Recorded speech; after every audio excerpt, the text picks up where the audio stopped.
नमस्कार दोस्तों, मैं सतीश चंद्र भास्कर आप सभी लोगों का आपके अपने चैनल में स्वागत करता हूं। जैसा कि कुछ दिनों से आपको वीडियो नहीं मिल पा रही थी, उसका कारण यह है कि आपकी तैयारी एक सुनियोजित तरीके से चले, उसके लिए एक ऐप की व्यवस्था की गई है। वो ऐप आप लोगों को बहुत जल्द ही आपके मोबाइल और लैपटॉप पर उपलब्ध हो जाएगा और जब वह उपलब्ध होता है तो हम आपको वीडियो के माध्यम से वो सूचना देंगे। आइए हम बात करते हैं कि जैसा कि हम लोग केवीएस के पेडागोजी को पढ़ रहे थे आगे, perspective on education and leadership के तहत ये वीडियो आपको कंटिन्यू मिल रही थी, लेकिन इधर एक हफ्ते से आपको मिली नहीं। उसका कारण ऐप का था, लेकिन अब आपको ये वीडियो रेगुलर और फ्री मिलेंगी, यानी कि आपको इस केवीएस के पेडागोजी के लिए ऐप पर जाने की जरूरत नहीं है। लेकिन और प्रतियोगी परीक्षाएं जैसे UP TET, C TET, super TET, DT+B, REET आदि परीक्षाओं की तैयारी करने के लिए आप उस पर आप जा सकते हैं। लेकिन जो आपका केवीएस का पेडागोजी है, टीजीटी, पीजीटी और पीआरटी, ये आपको फ्री मिलेगा। और मुझे पूरा विश्वास है कि यदि आप इस वीडियो को पूरा देख लेते हैं तो आप केवीएस के उन सभी प्रश्नों का उत्तर देने में समर्थ होंगे जो आपसे वो पूछेंगे। तो आइए आज का जो टॉपिक है उसकी शुरुआत करते हैं।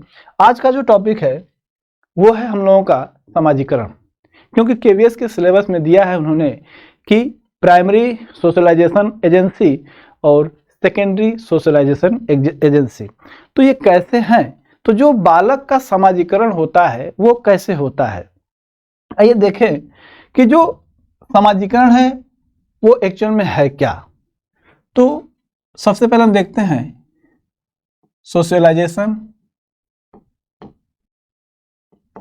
सोशलाइजेशन जिसको कि हम हिंदी में समाजीकरण कहते हैं।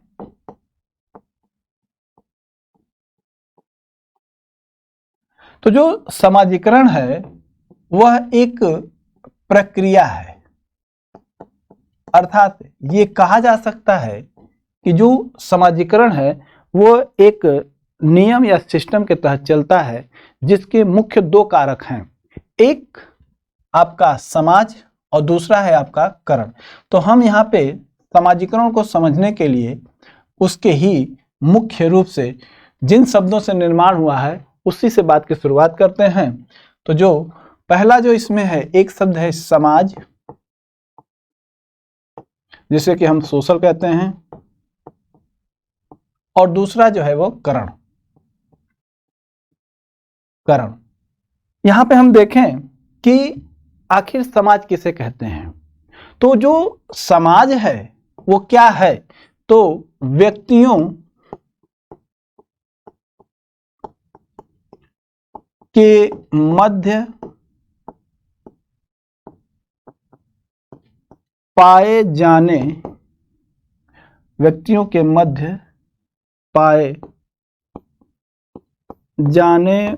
वाले सामाजिक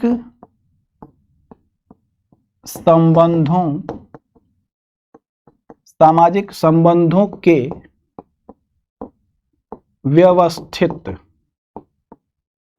व्यवस्थित रूप, या कहें इसे हम स्वरूप भी कहें तो अच्छा लगेगा इसके लिए, तो हम इसे कहें कि व्यवस्थित स्वरूप को समाज कहते हैं। और यहां पे देखें कि जो समाज है, या ये कहें कि व्यक्तियों का जो समूह है और उस समूह में सामाजिक संबंध होते हैं और वो भी व्यवस्थित संबंध होते हैं, उसे हम समाज कहते हैं। तो यह जो समाज होता है कुछ मानदंड तैयार करके रखता है और उस मानदंड के तहत बालक को व्यवहार करना होता है। तो कहेंगे कि इसकी सामाजिक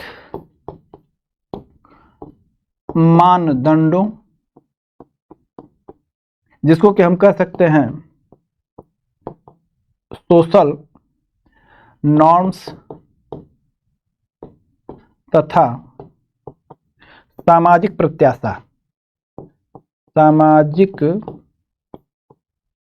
प्रत्याशा, सोशल एक्सपेक्टेशन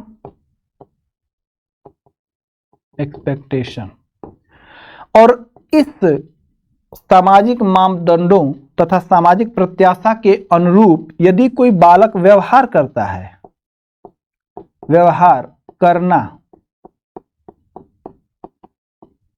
सीख लेता है, तो उसे हम कहते हैं समाजीकरण।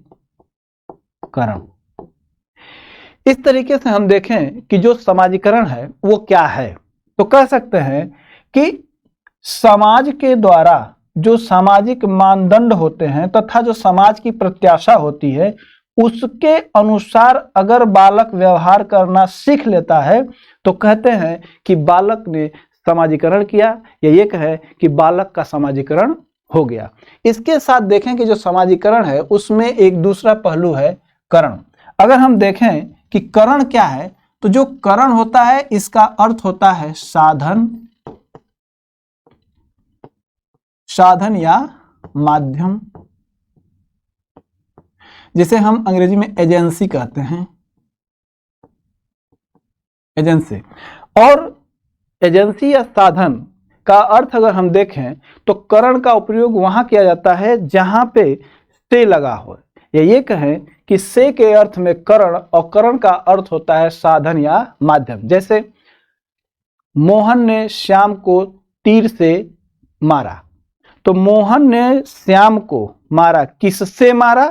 तीर से, तो तीर उसके लिए क्या है? साधन है। तो यहां पे हम देखें कि जो समाजीकरण हो रहा है उस समाजीकरण की प्रक्रिया में जो समाज ने मानदंड बनाया है और उसकी कुछ प्रत्याशा है, इसके अनुसार बालक व्यवहार करना सीखता है। तो व्यवहार करना जब सीखता है तो वह किस किस साधनों से सीखता है, तो वे साधन यहाँ हैं।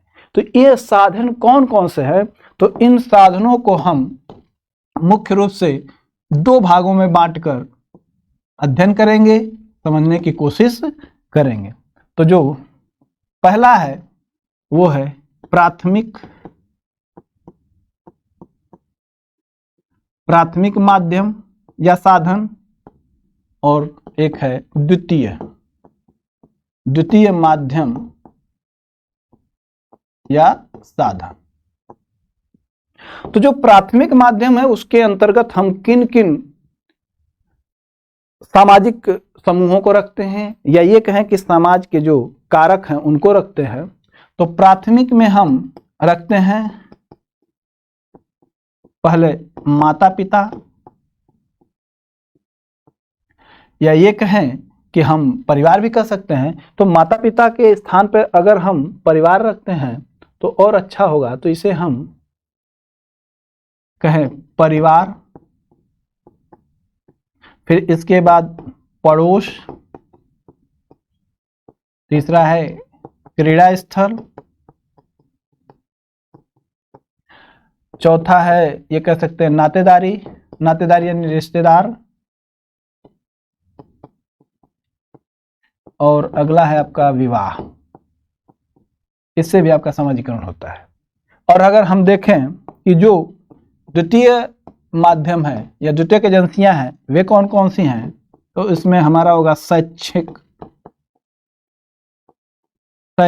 संस्थाएं, दूसरा हो जाएगा आपका धार्मिक संस्थाएं,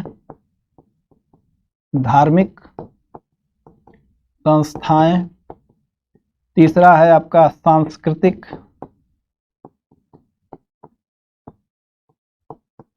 चौथा है आपका आर्थिक, और पांचवा है आपका राजनीतिक संस्थाएं। यहां पे हम देखते हैं कि जो बालक का समाजीकरण होता है वह समाजीकरण कैसे होता है। तो देखें कि जो बालक का समाजीकरण होता है वह समाज में होता है। तो समाज किसे कहते हैं? तो समाज हम कहते हैं कि व्यक्तियों के मध्य जो सामाजिक संबंधों की व्यवस्था होती है उसे हम समाज कहते हैं।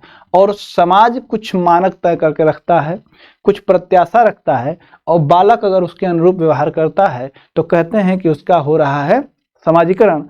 और जब समाजीकरण होता है तो उसके लिए कोई ना कोई होते हैं साधन या कारक। तो वे साधन और कारक को हम दो भागों में बांटते हैं, प्राथमिक और द्वितीयक। जो प्राथमिक है उसमें आएंगे परिवार, पड़ोस, क्रीड़ा स्थल, नातेदारी, विवाह। और द्वितीयक में शैक्षिक संस्थाएं, धार्मिक संस्थाएं, सांस्कृतिक संस्थाएं, आर्थिक संस्थाएं और राजनीतिक संस्थाएं। तो यहाँ पे जो आपका प्रश्न पत्र होगा उसमें पूछा जा सकता है कि धार्मिक संस्थाएं जो बालक का समाजीकरण होता है उसमें वे कौन से माध्यम है, प्राथमिक है कि द्वितीयक माध्यम है। तो यहाँ पे हम देखें कि इतने तरीके से बालक का जो समाजीकरण होता है और उसके ये कारक है। आइए हम देखते हैं कि जो समाजीकरण है उसके लिए मुख्य रूप से 3 प्रक्रियाओं का होना आवश्यक है। वे 3 प्रक्रियाएं कौन सी हैं, आइए देखते हैं 3 प्रक्रियाएं। आइए हम देखते हैं कि जब बालक का समाजीकरण होता है तो समाजीकरण की प्रक्रिया में मुख्य रूप से कौन सी प्रक्रियाओं का होना अनिवार्य है। तो देखिए कि जब बालक का समाजीकरण होता है तो उस समाजीकरण के लिए 3 प्रक्रियाओं का होना आवश्यक है। 3 प्रक्रियाओं का होना मुख्य रूप से आवश्यक है। वे 3 प्रक्रियाएं कौन कौन सी हैं देखें तो 1 और 3। जो पहली प्रक्रिया है वो है बालकों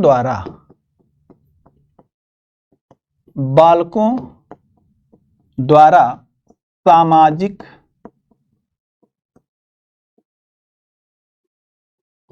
रूप से अनुमोदित व्यवहार करना। एक प्रक्रिया है अनुमोदित सामाजिक भूमिका। अनुमोदित सामाजिक भूमिका।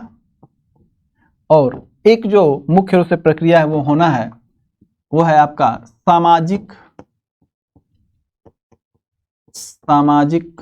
मनोवृत्ति। सामाजिक मनोवृत्ति का विकास।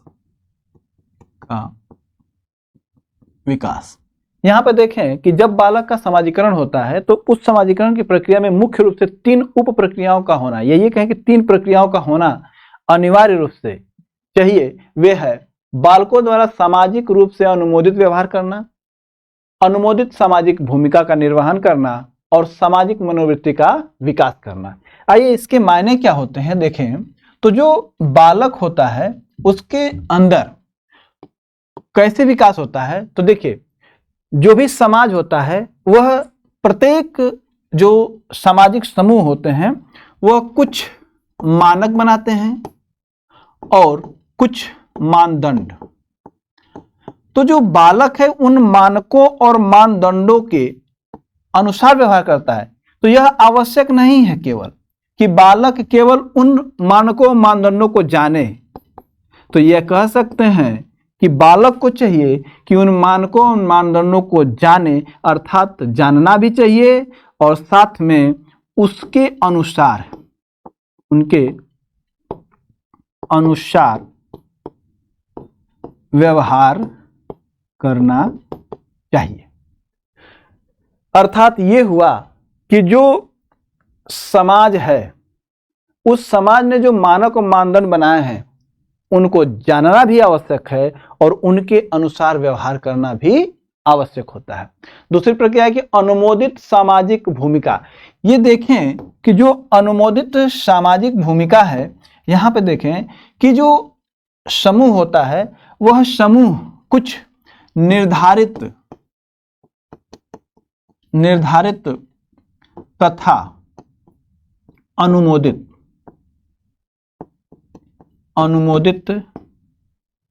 भूमिका होती है और उस भूमिका के अनुसार बालक को या व्यक्ति को व्यवहार करना होता है। तो हम कह सकते हैं कि जैसे माता पिता, बालक, शिक्षक, विद्यार्थी आदि। तो जो माता पिता है, बालक है, शिक्षक है, विद्यार्थी है, इनके लिए कुछ सामाजिक भूमिका होती है और उस सामाजिक भूमिका के अनुरूप व्यवहार करना होता है।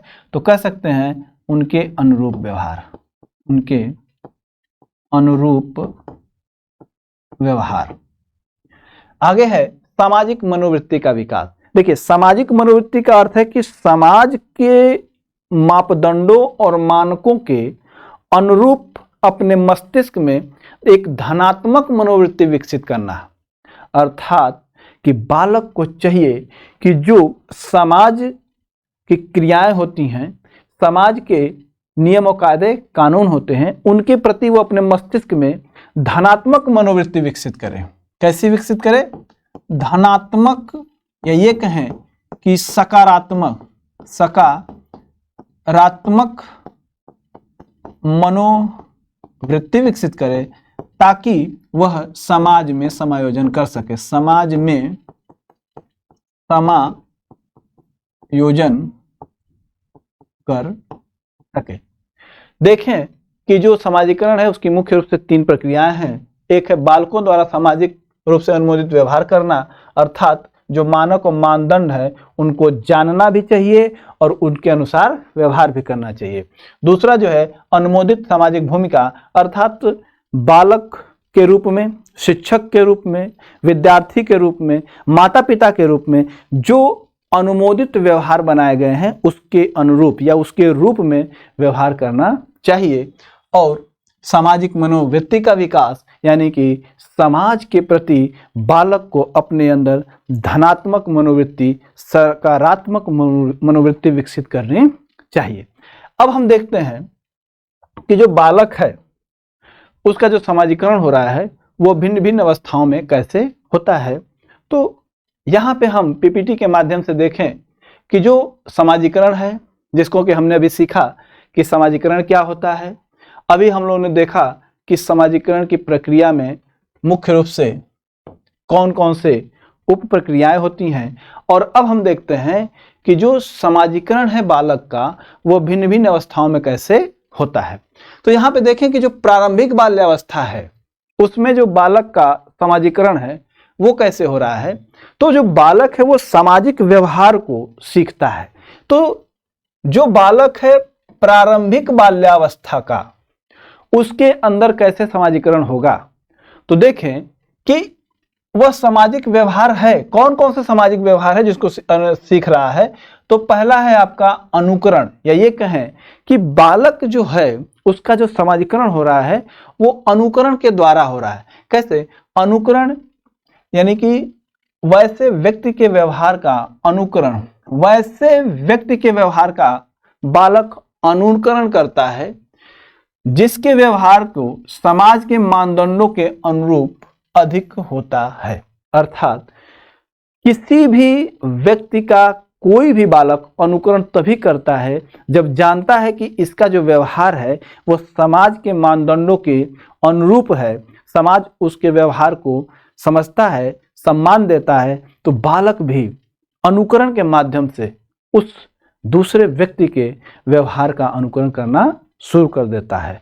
अर्थात अनुकरण के माध्यम से बालक सामाजिक व्यवहार को सीखता है।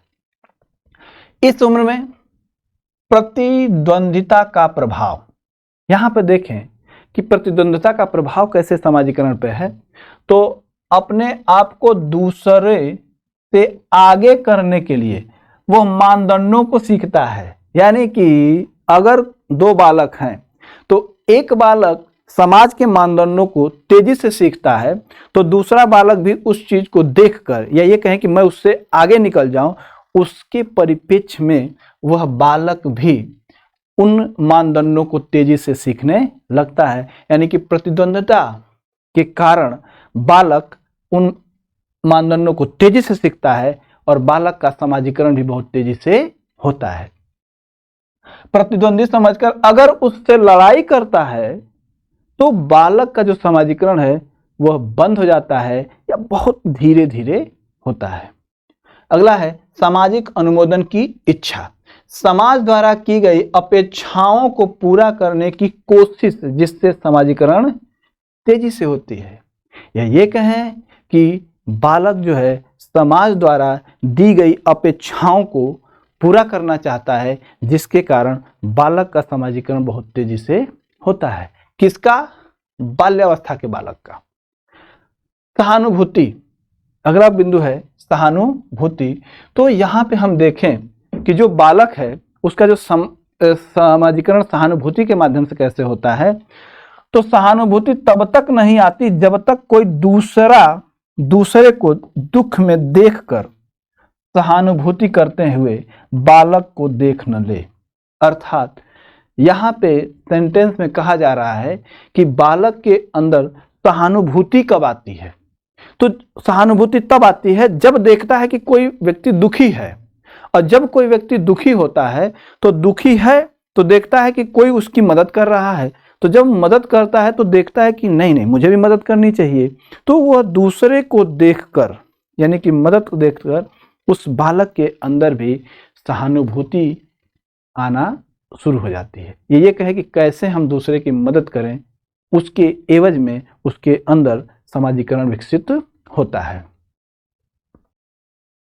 परानुभूति, ये जो परानुभूति होती है यह बालक के अंदर 5.5 साल तक होती है। ये कहें कि 5.5 साल की उम्र में बालक परानुभूति करना शुरू कर देता है। परानुभूति का अर्थ ये होता है कि बालक दूसरे के जगह पर रखकर अपने आप को यह महसूस कराता है कि दूसरे अगर दुखी हैं तो उनको कैसा महसूस हो रहा है, अगर सुखी हैं तो कैसा महसूस हो रहा है। तो यहाँ पे हम देखें तो कहा जा रहा है कि दूसरे की जगह अपने आप को रखकर उस जगह पर होने वाली अनुभूतियों को प्राप्त करने से होता है।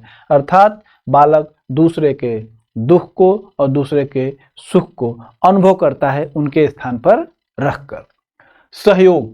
सहयोग 4 साल की उम्र में बालक के अंदर सहयोग की भावना विकसित होती है और बालक का समाजीकरण होता है। बालक के अंदर सहयोग की भावना किसके माध्यम से होती है? तो बाल्यावस्था में बालक जब दोस्तों और मित्रों के साथ खेलता है तो खेल के माध्यम से एक दूसरे की मदद करने की भावना विकसित होती है। तो यहाँ पे है एक दूसरे को खेल में सहयोग के माध्यम से बालक के अंदर सहयोग का विकास होता है और सहयोग के भावना का समाजीकरण आसानी से हो जाता है।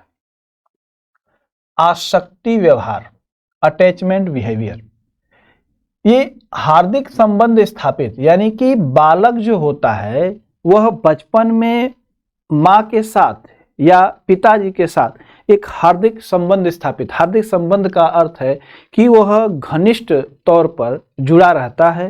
तो इस अवस्था यानी कि बचपन में बालक अपने माता और पिता के साथ बहुत घनिष्ठ रूप से जुड़ा रहता है, जिसे हम हार्दिक संबंध कहते हैं। और जब बालक वही उसकी उम्र बढ़ने लगती है धीरे धीरे, तो उस बालक के जो व्यवहार हैं वह घर के बाहर के लोगों के साथ घनिष्ठ होने लगता है। तो यह आसक्ति व्यवहार बालक में जब वह बचपन में होता है तो माता पिता के साथ, और जब वह बड़ा हो जाता है तो वह घर के बाहर के लोगों के साथ उसके आसक्ति व्यवहार यानी कि घनिष्ठ संबंध जुड़ जाते हैं। मित्रता 2 से 6 साल में बहुत तेजी से विकसित होती है बालक के अंदर। मित्रता किसके साथ होती है बहुत तेजी से? अपनी उम्र के यानी कि अपनी टोली के जो भी सदस्य हैं उनके साथ घनिष्ठ रूप से जुड़ जाता है। अर्थात मित्रता उनकी बहुत तेजी से होती है। आइए देखें कि जो असामाजिक व्यवहार है वो कैसे बालक के अंदर आते हैं। ये कहें कि असामाजिक व्यवहार भी बालक धीरे धीरे सीखता है। तो एक है निषेध वृत्ति। निषेध वृत्ति यानी कि 2 साल से प्रारंभ है और बड़ों द्वारा बताए गए व्यवहार को नहीं करता है। यानी कि जो बालक है वह 2 साल के बाद जो बड़े कुछ उसको व्यवहार करने को कहते हैं तो बालक उन व्यवहार को करता नहीं है, अर्थात उसको नकार देता है, तो ये असामाजिक व्यवहार है, निषेध वृत्ति। यानी कि बालक कुछ व्यवहार को करना नहीं चाहता है, उसे ही हम निषेध वृत्ति कहते हैं। तो बालक के अंदर बड़ों के बताए गए व्यवहार को न करना ही निषेध वृत्ति है, और यह एक असामाजिक व्यवहार है जो कि वो सीख जाता है। आक्रामकता, अपने विद्वेष को दूसरों पर शारीरिक रूप से या शाब्दिक रूप से जली कटी सुनाकर, यानी कि बालक के अंदर आक्रामकता होती है, वह आक्रामकता को कैसे दिखाता है? आक्रामकता को वह शारीरिक रूप से दिखा सकता है या शाब्दिक। शाब्दिक का अर्थ है कि गाली और गलौज करके भी वो प्रदर्शित करता है। प्रभावी व्यवहार, दूसरे बालक पर आधिपत्य दिखाता है। आधिपत्य दिखाने का अर्थ है कि वह अपने आप को यह दिखाता है कि मैं दूसरे बालक से ताकतवर हूं, यानी कि मैं उसको जैसा चाहूंगा वो वैसा करेगा। अहम भाव, अहम भाव अधिक पाया जाता है, जो कि एक असामाजिक व्यवहार है। अपने ही खेल कूद सामग्री के बारे में सोचना, अर्थात बालक जो है उसके बारे में केवल सोचता है, जो उसके पास संसाधन है, खेल सामग्री है, वो चाहता है या ये कहता है मस्तिष्क में कि ऐसी खेल सामग्री किसी और के पास न हो या होनी नहीं चाहिए।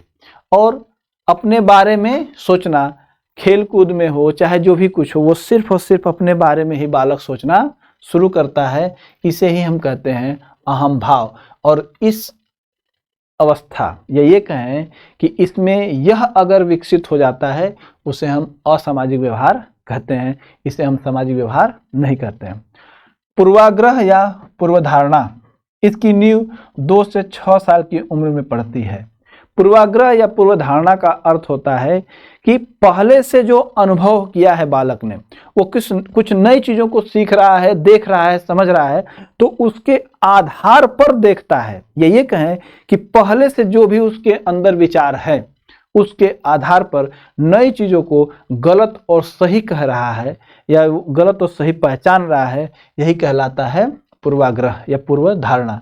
यानी कि आप पहले से जो सोचे हैं वह आपको नई चीज में प्रभावित कर रहा है, सोचने और समझने में। यौन विरोध, 4 साल तक एक साथ खेलते हैं, यानी कि जो लड़का और लड़की हैं वो 4 साल तक एक साथ खेलते हैं। उनके अंदर ये विचार नहीं होता है कि कौन लड़का है और कौन लड़की, लेकिन फिर समाज लड़कों को लड़कियों से अलग खेलने को कहता है।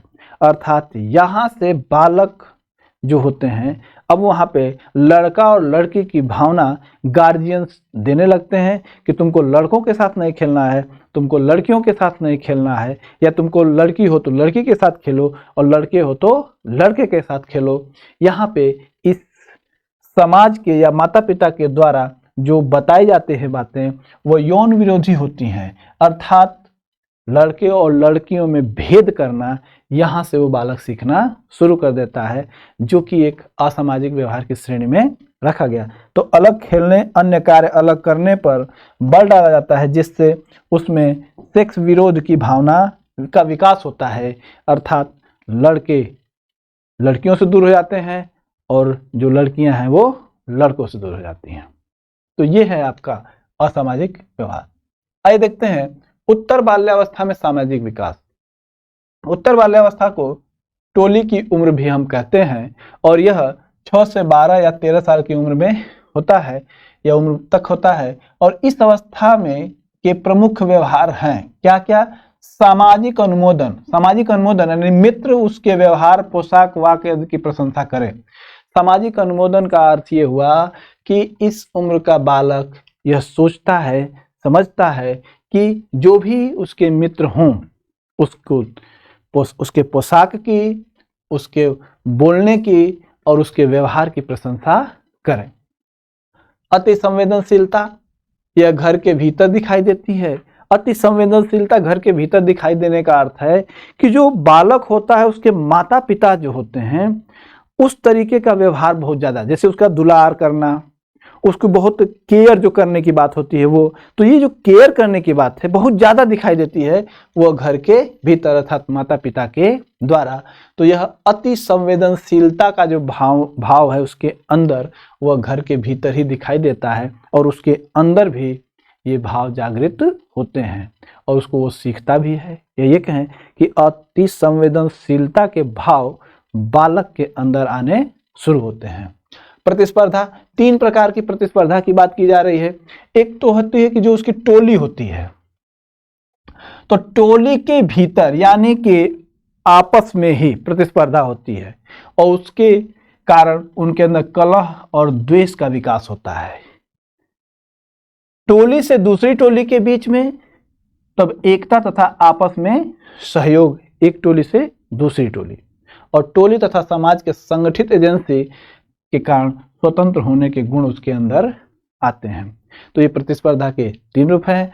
और सामाजिक सूझ, सामाजिक परिस्थितियों का ठीक ढंग से प्रत्यक्षण करने, उनका अर्थ समझने तथा उनसे संबंधित व्यक्तियों को ठीक ढंग से समझने से होता है। अर्थात जो बालक है वह समाज के जो भी व्यक्ति हैं उनके समझना यानी कि उनके बारे में प्रत्यक्षण करना, उनको समझना और उनके द्वारा निर्धारित मानदंडों के अनुसार अपने को ढालना और उनके अनुसार व्यवहार करना ही सामाजिक सूझ कहलाता है। यानी कि बालक अपने मस्तिष्क में उन क्रियाओं को धीरे धीरे सीखता है।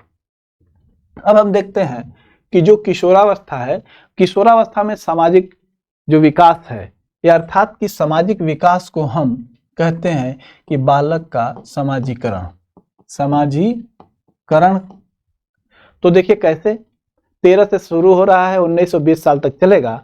तो साथियों के समूह का प्रभाव, यानी कि बालक जब किशोरावस्था में होता है तो उसके समाजीकरण पर उसके साथियों के समूह का बहुत ज्यादा प्रभाव पड़ता है। कैसे? पहनावा, अभिरुचि, वेशभूषा का समूह पर प्रभाव होता है, या ये कहें कि समूह का प्रभाव होता है बालक के ऊपर।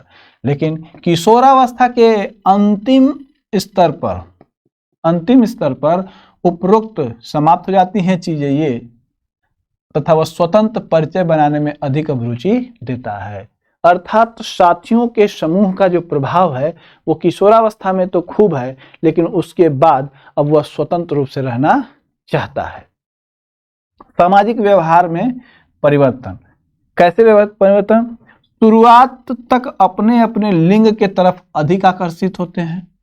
अर्थात जो किशोरावस्था का बालक होता है शुरुआती दौर में तो वह लड़के की तरफ आकर्षित होते हैं और लड़कियां लड़कियों की तरफ आकर्षित होती हैं। लेकिन इसके बाद किशोरों की अभिरुचि एवं आकर्षण किशोरियों में हो जाता है। अर्थात किशोरियों में किशोरों के प्रति आकर्षण और किशोरों का किशोरियों के प्रति आकर्षण हो जाता है इसके बाद। और फिर मिलजुल कर सामाजिक क्रियाओं में हाथ बटाना और सामाजिक सूझ तथा सहभागिता, यह है सामाजिक व्यवहार में परिवर्तन। और एक है नया सामाजिक समूह जिसमें उनकी आवश्यकताओं की पूर्ति हो, उसका वह सदस्य बनते हैं। यानी कि जो किशोरावस्था के बालक होते हैं उनका जो समाजीकरण होता है उसमें नया सामाजिक समूहन क्या है? तो जो नया सामाजिक समूहन है वह नए सामाजिक समूह में प्रवेश करते हैं, उनके नियमों कायदों कानूनों को ग्रहण करते हैं। क्यों करते हैं? जब उनकी आवश्यकता की पूर्ति होती है तब। अर्थात जिस सामाजिक समूह में बालक की आवश्यकता की पूर्ति होती है उसी सामाजिक समूह का वो हिस्सा बनना चाहता है या उसको उसकी सदस्यता को ग्रहण करता है। आगे देखा जाए किशोरावस्था में दोस्तों के चयन में नया मूल्य, सिर्फ उन्हें दोस्त बनाते हैं जिनकी अभिरुचि मूल्य उनके समान हो और जिस पर वह तहे दिल से विश्वास कर सके।